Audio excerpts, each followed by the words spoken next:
Hello guys, അസ്സലാമു അലൈക്കും. അപ്പോൾ നമ്മൾ രണ്ടാമത്തെ ദിവസം തുടങ്ങാൻ കേട്ടോ. നമ്മൾ രണ്ടാമത്തെ ദിവസം നടക്കാൻ ഇറങ്ങിയതാണ്. അത് കഴിഞ്ഞപ്പോഴേക്കും നമ്മളെ ബസ് എത്തി. നമ്മൾ പിന്നെ ബസ് കയറിയിട്ടുള്ള യാത്രയായി ഗൈസ്. അങ്ങനെ ബസ് കയറി കഴിഞ്ഞപ്പോഴേക്കും ഇതാ കുട്ടികൾ വന്നിട്ട് അവർക്ക് പാട്ട് പാടാന്നൊക്കെ പറഞ്ഞപ്പോൾ മൈക്ക് എടുത്തിട്ട് അവർക്ക് കൊടുത്തു.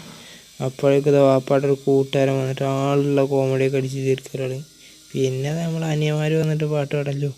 പിന്നെ അവൻ്റെ പാട്ടൊക്കെ പാടി. പിന്നെ അതാ വേറൊരു കുട്ടി വന്നിട്ട് പാട്ട് പാടി.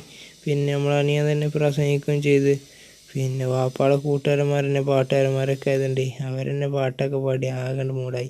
പിന്നെ അങ്ങനെ എം.എസ്.ൻ്റെ അപ്പുറം സാദിയും എല്ലാം സന്ദർശിച്ചതിന് ശേഷം വീണ്ടും യാത്രയായി. പിന്നെ നമ്മൾ ഉച്ചയാകുമ്പോഴേക്കും മാലിക് ദിനാറെത്തി. അങ്ങനെ മാലിക് ദിനാറെത്തി ഇവരുടെ ഒരു ഗ്രൂപ്പ് ഫോട്ടോ ഒക്കെ എടുത്ത് പിന്നെ അങ്ങനെ അവിടുന്ന് യാത്രയായി. അങ്ങനെ അവിടുന്ന് പോകുന്ന നേരെ ബേക്കൽ കോട്ടയ്ക്കാണ് ഗൈസ്.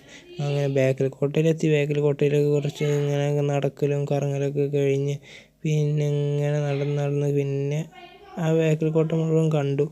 അങ്ങനെ പിന്നെ അവിടുന്ന് ഒരു ഗ്രൂപ്പ് ഫോട്ടോ എടുത്തു. പിന്നെ ഇപ്പം രണ്ടാൾ എവിടെ പോയാലും ഫോട്ടോ എടുക്കണം, അത് നിർബന്ധമാണ് ഗൈസ്. അങ്ങനെ പിന്നെ നേരെ ബീച്ചിൽ പോയി തിരിക്കൽ തുടങ്ങി. അപ്പോൾ ഇയാൾ മൈക്ക് വിട്ടിട്ടില്ല കേട്ടോ ഗൈസ്. അപ്പോൾ ഗൈസ്, നമ്മൾ രണ്ടാമത്തെ ദിവസത്തെ വീഡിയോ ഇത് അവസാനിക്കുന്നു. അപ്പോൾ ഇഷ്ടപ്പെട്ടാൽ ലൈക്ക് ചെയ്യാനും ഷെയർ ചെയ്യാനും മറക്കല്ലേ.